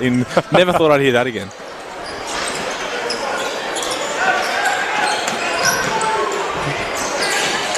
Prather. Sure, long down the middle. He promised dunks, and that's what you're going to get. The pick and rolls tonight have been fantastic.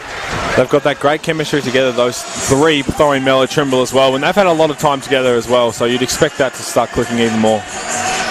Nick Kay can't get past Smith-Milner on the first go. Gives it off to Bryce Cotton, who gets down there and puts the forearm into the chest of Smith-Milner. Get the ShamWow out again. He's on the floor again for a second time in a minute. ShamWows have been kept busy You do need to get the ShamWow. Luckily, you can get 2 for 1 down at your local IKEA. But as well as a cheap hot dog. That's the only reason I go to IKEA. Great defense there from Smith-Milner. As Bryce Cotton comes out of the game for Clint Steindl. Number 35, Clint Steindl. We talk about the talent Melbourne United have, the depth they have. Give me your closing out a game lineup for Melbourne United if you were the coach, which you never will be, so I just want to hear your hypothetical. Prather, Golding, Sean Long, Barlow. I'm going big. And Trimble. So no Mitch McCarron? No, I'm not going with Mitch McCarron in that No line. Shea Ili defensively? Depends on the matchups. It's a Swiss Army knife that Melbourne have got. You can really go absolutely any direction with that. No, I won't question you. I asked for your opinion and you gave it to me, so I appreciate it.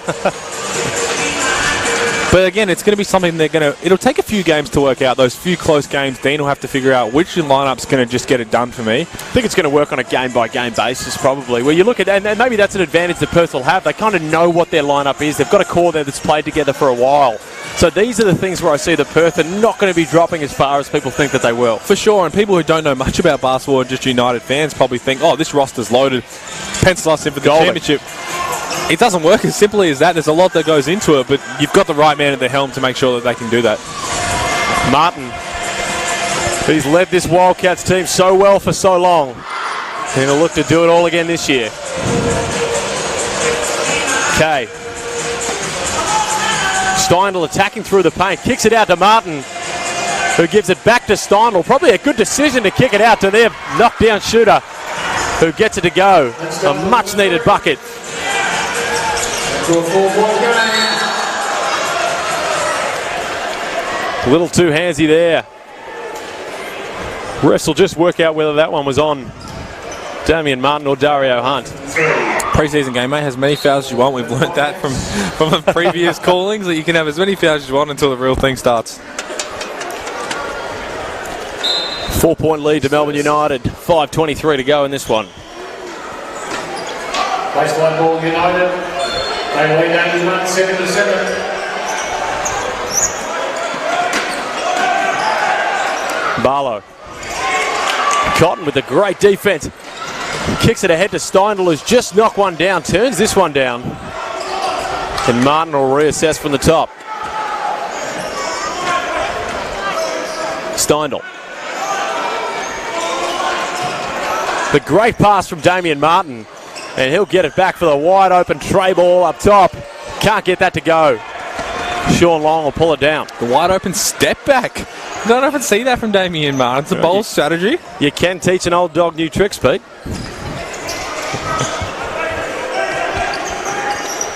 Trimble. Prather, and that is the Damien Martin defense we're used to. Can't get it to go from the top. Looks to come off Melbourne, and it'll go the Perth Wildcats' way.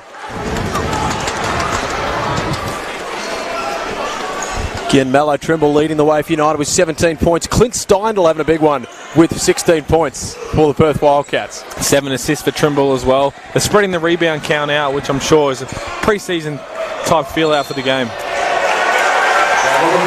Good defense from the big fella there. Cotton with the uncharacteristic travel. While you're on the way home tonight, don't forget to link in with Melbourne United Trimble. on all the socials. Check them out: Facebook, Instagram, and Snapchat. Keep up to date with what's happening with Melbourne United. Illy kicks it out to Dave Barlow. We've seen a couple of those drop. Can't get that to go. But Illy again picks up the offensive rebound. And Damien Martin will pick up the personal and send Shea Illy to the line for 2. He's had his hands on that many offensive boards as a point guard, and I'm not going to say that he's small of stature because you like having a gag about it, but he's that active on the offensive glass. He's really caused. He got that one himself, but he's caused that many for other people. Well, he's a do-it-all type player. Does that mean he's in your fantasy first team? one to go. A do-it-all type player, that's what you need for fantasy? Did you pencil Shea Illy in? I'll tell you what, I'm the type of guy that doesn't actually make a fantasy team, but anyone who scores high points or high assists, and I usually say that I've got them in there. It's a trick where everyone always trusts your judgment. You just don't actually make the team. Martin gives it to Kay. There's Steindl with a nice move down low to get himself open. Couldn't get open enough. As Dario Hunt thought that he got grabbed on that one. A little bit of a miscommunication on offense there for the Wildcats. Look, there was a lot of touching going on there. Whistle could have gone either way. And I think the ref just said, you know what, I can't pick one, so let's just go the other way. Well, let's toss a coin. There's never enough touching in Geelong on a Wednesday night.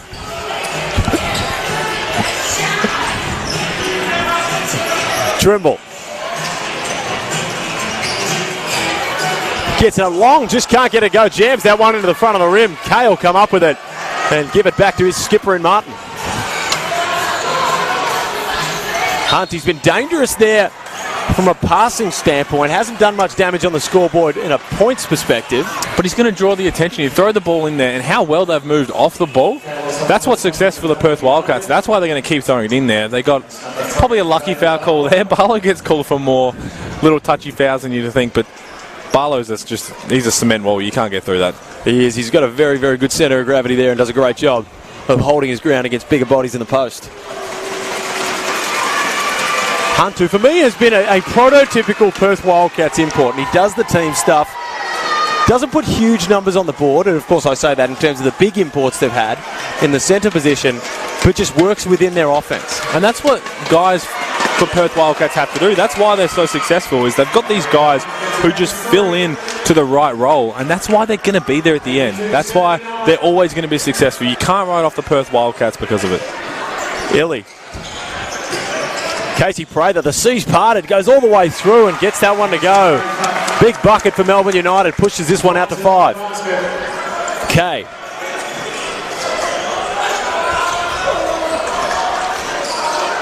Going at Steindl, finally get him open on that sideline, and bang, Steindl knocks it down.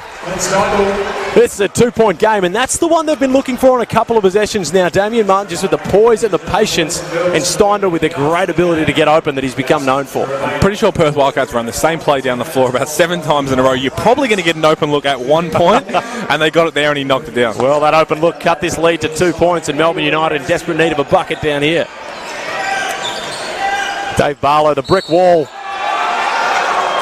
The fadeaway jumper, Steindl probably unlucky to get whistled for the call there. Number 35 for the Wildcats, Steindl is 4th. And Dave Barlow, the ever reliable, will go to the line for 2 to push this one out to 3 or 4. Yeah, you can pencil this one in. Barley doesn't miss too many of these. The old commentator's curse. Mate, trust me, I've missed Watch my out, fair fans! share. Watch out, fans in the corporate box. This one could hit you. I've missed my fair share of free throws. I know what it takes to make a good one, and I've given that many Hungry Jacks burgers away, so pencil in for 2 here, mate.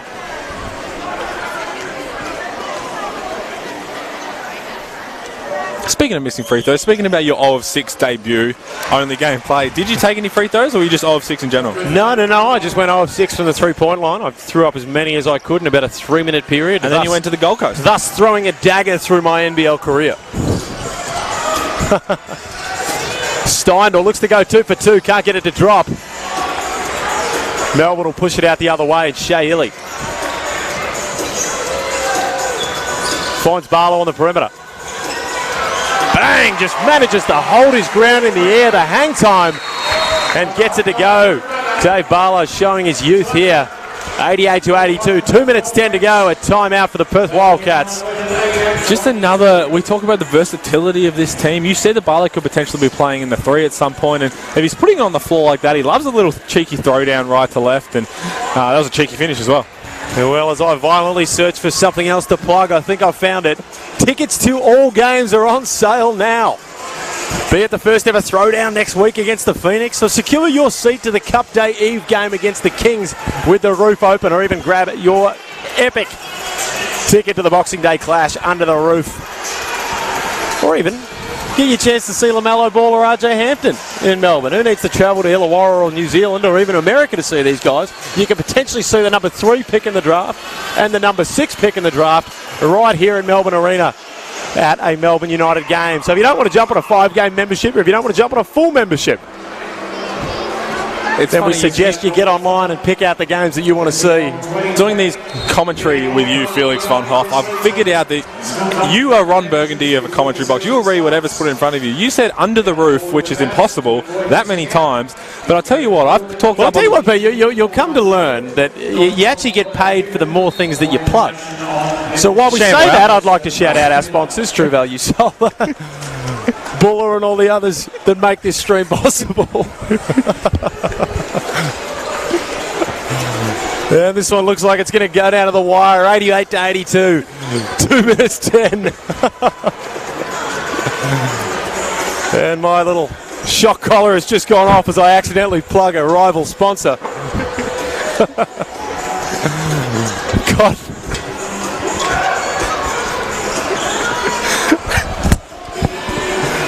Cotton.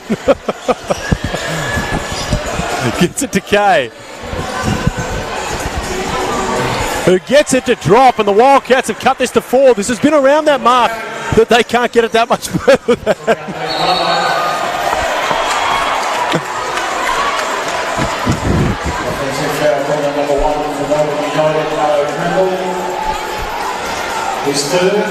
The foul called on Mello Trimble, and now is the time that the Perth Wildcats are probably going to need to capitalise. They've been inching closer and closer for the whole game, but just haven't been able to just push themselves into the lead. And we talked about in early pre-season games with United that they're poised down the stretch. We know how they want to play fast-paced down both ends. Probably there, Mello Trimble. You just want him to pull it up there and make sure they at least get a shot off rather than a turnover. Well, it is as Cotton steadies the ship here, gets it to Kay, who takes it in, gets it to go. And it is a 2-point game with 1:35 to go in the grand final rematch between the Perth Wildcats and Melbourne United. As Casey Prather takes it, couldn't get the and one that time, but he'll go to the line. He has been extremely aggressive all game in the open court. We know what he's capable to do in the half court, but when he gets that ball out in transition, he is tough to stay in front of, and he is making them, as Dario Hahn, I believe, or Clint Steiner, sorry, picks up his 5th foul. A lot of them have come from having to guard Casey Prather in transition. He's a tough cover in the half court, but when he gets out head of speed, geez, it's not easy to stay in front of him. Well, he's in great shape at the moment, and of course he's showing that shape right now, pushing the ball in transition at every opportunity. And that's what you're going to see, the aggressiveness they play on both ends. I don't think even when the game gets close like this, they can go away from it. That's what's going to be their weapon. That's what's going to help them be so successful. And you can't do that when the game gets tight. You've got to keep doing your trademark, which I'm sure that is it for Melbourne United. Well, everyone's going to have to find their piece in this puzzle, and Sean Long and Casey Prather look like they've found it so far. Shea Illy also putting up some great numbers, and Pledger as well, finding his role as that backup big. Still waiting on Trimble to just secure his, and he's going to have some big nights, of course, in this league. But of course, coming from a team where he had to really control the entire ship at the Cairns Taipans, having to come into this sort of situation, and even when he was playing at Maryland, there was a lot of other tools around him, so he's going to have to sort of revert back to that style of play, which of course is going to take a little while to feel out. It's an adjustment period for every player, sure, but I reckon none more than Melo Trimble. As you said, from what he had to do last year to this year, it's completely different. So it'll take some time, but he'll be exactly the piece United need. Big possession here for the Wildcats. And usually the man on a big possession who gets it in his hands is Bryce Cotton. But again, the backdoor cut from the post. Damian Martin doesn't put it up. Bazoglu looks to go, gets it back to Hunt. Again, Melbourne United come up with a big defensive stop as we tick into double figures in this game. Prather gets it down to Long. Doesn't get that one to drop, and one more chance for the Wildcats. Big possession here. Bazoglu's got it in his hands. Gets it down to the potential MVP candidate in Nick Kay. Pushes his way through, bullies his way through. Prather wasn't happy with it. But it's a big man's game, and Kay just asserted himself on the block. There's two guys who are going to go through Perth Wildcats on the times at his death. Bryce Cotton or Nick Kay, and he just gets it done for you, as he showed just there. Trimble just steadies the ship for Melbourne. A 2-point game. Perth in desperate need of a stop here.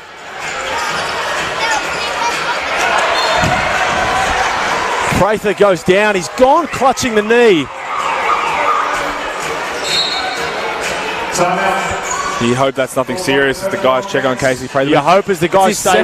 It's his second turn down wide open three. The shot clock was running low. You want to see him take that one. They've forced the defense to have to overhelp. You want to see him just throw that one up there, and he's been working on his three-point shot. You need to at least get a shot off at least once down the floor in the last minute. Well, it looks to be all good for Casey Prather as he limps off the court here, but looks like he just knocked knees as Mitch McCarron, his teammate, comes out to check if he's okay. As we have a 2-point game, 12.7 seconds to go. Perth Wildcats. Talk me through Trevor Gleeson's huddle. What's he saying down there? Trevor Gleeson is getting the whiteboard. He's drawn a big picture of Bryce Cotton on it and says if the person doesn't look like this, don't give him the ball. And I think you're exactly right. It's a pre-season game. There's nothing on the line. Look for Bryce to go one-on-one, shake and bake. And you're either going to have a three or you're going to go home. Either way, I reckon they're planning on the game going home at this point. Well, you got to get it. As I say, if you don't have Casper Weir on your team, you're probably going to go with Bryce Cotton. And neither of these teams do, so you're going with Bryce Cotton on this one. Of course, Melbourne United supported by SodaStream, Tyre Power, Trojan Tools, Dream Street Lending, Buller, B-Sol, and of course TAC towards zero. Oh, he's back. Welcome back, down mate. and down. Welcome back. I'm doing my best to not shout out sponsors from opposing teams, but we'll see how it goes. As the Perth Wildcats, the man of the moment, Bryce Cotton, he's done it time and time again. What are Melbourne United going to come up with to get the ball out of his hands? I'm calling a decoy Bryce Cotton to the Vanilla Gorilla for the game. Well, he's a three-time champion, so he's got the clutch gene in him. 12.7 seconds to go. 2 points is the deficit for the Wildcats as they look to inbound and get it to their main man, Bryce Cotton, who picks up the foul on the way through, and it looks like it could even be an unsportsmanlike foul on Sean Long, possibly the worst result for Melbourne United. Look, if you could say to me before that you play, could not have had it anything worse. what is the single worst result? I would say unsportsmanlike foul on Bryce Cotton, and you know what? Sean Long has done the unthinkable and given that up. So Bryce Cotton is going to go to the line for two in what you would think he's going to tie this game up. Look, we talk about the not sure about unsportsmanlike calls, but that one looked to be there.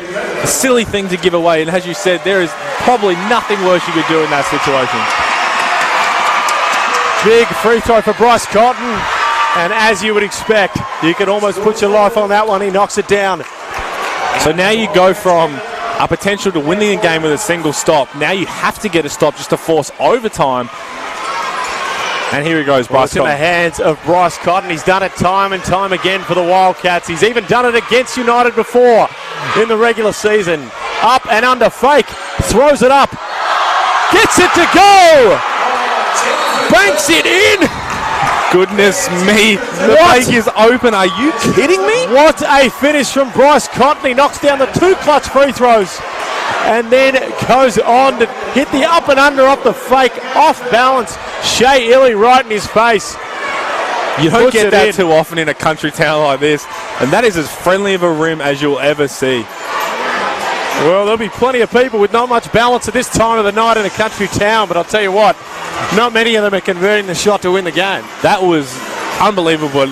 Lucky to get the roll, the soft rims. Great defense by Shea Illy, but you go back, that comes from the Sean Long undisciplined foul. That to give away an unsportsmanlike of all things, it's not what you wanted to do, but they get a second here. I said what's Trev Glee's saying in the huddle. You called that correctly. The picture of Bryce Cotton, he got it done. What's Dean Vickerman saying to the United boys, and who are you going Dean to? Vickerman saying the same. Oh, well, he's not saying. Yeah, no, he's not saying definitely not saying because he's on offense. No, I think right now you've got to go. Picture of Chris. You've got to go with a quick release, so you're probably going to have to get the ball to Chris Goulding coming off a down screen or something of that nature. But the good thing about Melbourne United is you've got potentially 4 guys who can knock this shot down and have been relied upon in the past to knock down these big shots. But we go back to that Bryce Cotton shot. Do you maybe go for a lob? Well, we see 1 second on the thing, whether it could be a little bit below that, but you've got time to get a shot off here. So, as I said before, a pre-season game, you've got nothing on the line. Do you just try and win it all with a 3, or...? I think you try to win it all with a 3. I don't think you try to go to in overtime in a pre-season game. We go back to that Bryce Cotton shot, and some players just find it. You can say that it's a lucky shot off balance, but some players just have it in them. Some players just have it in them. They find a way to get it done, and Bryce Cotton has done that time and time again, and he is, in my opinion, the best player in this league. And that's what you see. He's been quiet all game. We've barely called his number. Had a few flashes in the third quarter, and then he has a chance to just win them the game like that, and that's why he is MVP caliber always with Bryce Cotton. Melbourne United with one last chance, one last roll of the dice as Trimble from the corner can't get it to go, and the Perth Wildcats come out of nowhere. They look down and out for most of that game, trailing by around that 9 to 8 point margin, but they've found a way to come back, and in true Perth Wildcat style, they've taken this grand final rematch out by 2 points. And just like everybody's writing them off for the season already, you prove why you can't write off the Perth Wildcats. They just know how to get it done. And that man, Bryce Cotton, was quiet all night. Game winner, tough shot, just has that winning gene. Well, they know how to get it done, and of course the scoring leaders, Mello Trimble was 17, Chris Goulding 16, Casey Prather 16, Nick Kay for the winning Wildcats 21, Clint Steinle a big game 19, Nick Pazoglu earned himself some hopefully time in that rotation you'd think with 13 points, also getting in there with 9 rebounds. Nick Pazoglu, Pledger leading the way for United with 5, tied with Trimble and Long on 5 apiece. Mello Trimble 7 assists, Bryce Cotton 6 assists. What's your takeaway for both the Wildcats and Melbourne United in this one, Pete? Well, let's start with Melbourne United. How terrific they were in the first 3 quarters of managing to be ultra aggressive on both sides, both offensively and defensively, causing turnovers. But that last quarter got extremely undisciplined. They had 6 turnovers alone in that last quarter, 9 for the game. That's just too many, and that's where you see that result start to swing the momentum. And for Perth, they just stayed the course, which is what they're going to do throughout the year. You know how well drilled they are, not just as an organisation, but especially as a team. They just have players who can get it done. Nick Kay doing what he does best, 21 points, and Bryce Cotton, there's no other person in the league you'd rather have, besides Cass Ware, as you said, have the ball in their hands when it gets down low. Well, that's all wrapped up here from Geelong Arena, a well-patronised game. All thanks to our sponsors, Tyre Power, SodaStream, Trojan, Dream Street Lending, Buller, and B Solar. And don't forget, it's only the pre-season. The big stuff is still to come. At Melbourne United versus the new kids on the block, the South East Melbourne Phoenix, introducing the Throwdown, a new chapter in basketball in Melbourne. A battle for Melbourne and a game changer for the league, the fans and the players. The first ever Throwdown kicks off NBL season next Thursday night at Melbourne Arena. Get your tickets now at tickettech.com.au and witness the first game between these brand new rivals. That's all we've got here from Geelong Arena. Don't forget, October 3rd, the Throwdown, Melbourne United taking on South East Melbourne Phoenix. Any final words, Pistol Pete? Mate, I just want to say it's been a pleasure calling these pre-season games with you. Hopefully they'll let us back for next year. We know it's a bit different to the normal listening for a lot of fans. We hope you've enjoyed it. We can't wait for this NBL season to start. It's going to be one of the best yet. And go United. Go United.